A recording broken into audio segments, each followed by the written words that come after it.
खबर जनपद गाजीपुर से है, जहां कोतवाली भुकड़ा अंतर्गत 23 जुलाई 2023 ग्राम रामबन के गोविंद चौहान नामक 56 वर्ष युवक की रात में सोते समय गोली मारकर हत्या की गई, जिसमें वादी के तरफ से 2 नामजद 2 अज्ञात मुकदमा पंजीकृत कराया गया। कोतवाली प्रभारी भुकड़ा द्वारा नामजद के आधार पर गिरफ्तारी के क्रम में हवलदार चौहान को गिरफ्तार कर जेल भेजा गया। इसके बाद आला अधिकारियों का दबाव बनता जा रहा था कि किसी तरह नामजद मुलजिस गिरफ्तार किए जाए। उसी में थाना प्रभारी तारावती द्वारा इस घटना का सफल ऑपरेशन करते हुए एक नया मोड़ ला दिया, जिसमें हत्या में प्रयुक्त मुस्लिम मोटरसाइकिल और आला कत्ल हथियार भी बरामद करने में सफल रही। इस संबंध में विशेष जानकारी पुलिस अधीक्षक गाजीपुर द्वारा दी गई। आइए जानते हैं उन्होंने क्या कुछ कहा। जुलाई की रात को भुड़पुड़ा थाना क्षेत्र के रामबन गाँव में एक अदेड़ की हत्या हुई थी। प्रथम दृष्टया मामला जमीनी विवाद का था। एक आरोपी उसमें पहले भी गिरफ्तार किया जा चुका है। आज भी कई आरोपी गिरफ्तार किए गए हैं। क्या मामला है और क्या खुलासा हो रहा है? 23 तारीख की सुबह भुड़पुड़ा थाने को सूचना प्राप्त हुई थी कि रामगांव गांव में गोविंद चौहान नाम के व्यक्ति की गोली मार के हत्या कर दी गई है। इस पुलिस पे सभी पुलिस अधिकारियों द्वारा भी उसका निरीक्षण किया गया। परिजन उस समय किसी स्थिति में नहीं थे, लेकिन उनके द्वारा जो तहरीर दी गई थी उसमें ये दर्शाते हुए कि गांव में एक विवाद, उनका ज़मीनी विवाद, जो आबादी की ज़मीन है उसको लेकर एक हवलदार सिंह और उसके परिवार से था। जिस भूखंड के ऊपर विवाद बताया गया था उसमें 30 साल पहले भी हत्या हो चुकी थी और उसमें हवलदार सिंह व उसके अन्य परिजन अपने ही भाई की हत्या करने में जेल गए थे। वर्तमान में भी परिजनों द्वारा ये बताया गया, लेकिन जो वहाँ घटना स्थल का निरीक्षण करके आसपास के लोगों से गोपनीय रूप से जो जानकारी हुई उसमें थोड़ा संशय उत्पन्न हो रहा था कि वास्तविक घटना जो बताई जा रही है हो सकता है इसके इत्र भी हो। जब धीरे धीरे मृतक के बारे में जानकारी की गई तो मृतक मूल रूप से ज़मीन का धंधा करते थे, खरीदना बेचना, उसमें प्रॉफिट। तो जब इसकी गहराई में गए तो जखनिया जो गांव है वहाँ पे भी एक मकान को लेकर एक विवाद था।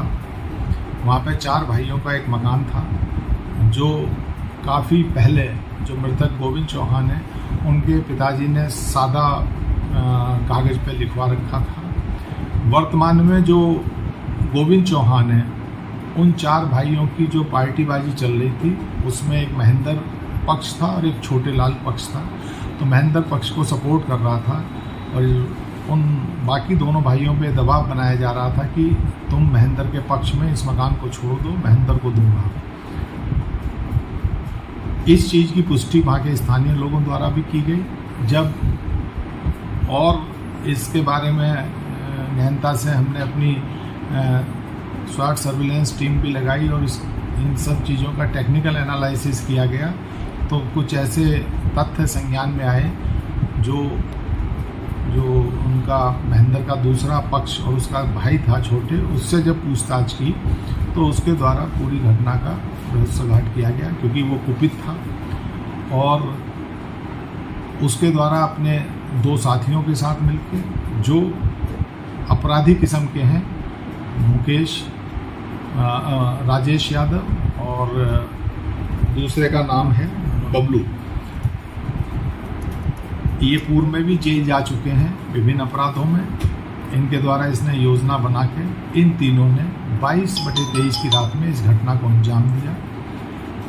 शुरू से पुलिस के लिए ये इसलिए पहेली बनी हुई थी कि जो मृतक था वो अपने परिवार के बीच में सोया हुआ था, लेकिन किसी की भी आंख नहीं खुली।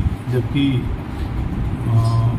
प्रथम दृष्टया जब घटनास्थल का निरीक्षण किया था तब भी जो गोली थी वो सिर में एक तरफ से लगी थी और दूसरी तरफ निकली थी, वो भी बरामद हुई थी मौके से। तो लगातार बाद में जब और चीज़ें देखी गई, बाद में उसका रिक्रिएशन करने का प्रयास किया गया, तो क्योंकि गर्मी का दिन है, बहुत कूलर और पंखे घर घर में चलते हैं, तो ये माना जा सकता है कि गहरी नींद में हो सकता है लोगों की आंख ना खुली हो। सर इस्तेमाल असलहा बरामद कर लिया गया मर्डर बिल्कुल इनके द्वारा पूरी घटना बताई गई है। जो जिस आग्नेय शस्त्र का उपयोग इनके द्वारा हत्या कारित करने के लिए किया गया था वो इनकी निशानदेही पर बरामद कर लिया गया है। जो पहला आरोपी गिरफ्तार किया गया था वो इंगेज रहा है कि नहीं इसमें? अभी तक उसका कोई रोल इस घटना में नहीं आ रहा। ये सही है कि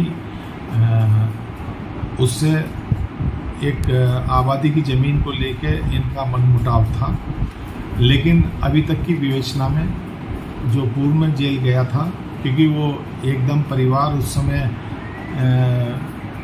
ये था कि परिवार का कहना है कि उन्हीं के द्वारा की गई है और वो मिल भी गए थे। प्रथम दृष्टया परिवार की बातों को सही मानते हुए उन्हें जेल भेजा गया, लेकिन अब विधिक रूप से जो नियमानुसार कार्रवाई है वो की जाएगी, क्योंकि अब इस घटना के सही अभियुक्त गिरफ्तार हो चुके हैं और हर तरीके से परिजन भी उससे संतुष्ट हैं और परिजनों हत्यारों का तो ये भी कबूलनामा है कि हो सकता है इसमें अगर कोई और भी साथ में होता तो उसके साथ भी कोई घटना घटित कर सकते थे। तो इसलिए परिवार मुतमईन है उस विवाद से भी और घटना के खुलासे से। सर ये रहने वाले भुरकुड़ा कोतवाली के हैं कि अलग अलग जगह? नहीं, उसी अलग अलग थाना क्षेत्र के रहने वाले हैं, एक ही जगह के नहीं हैं, इसके साथी हैं और आपराधिक किस्म के लोग हैं।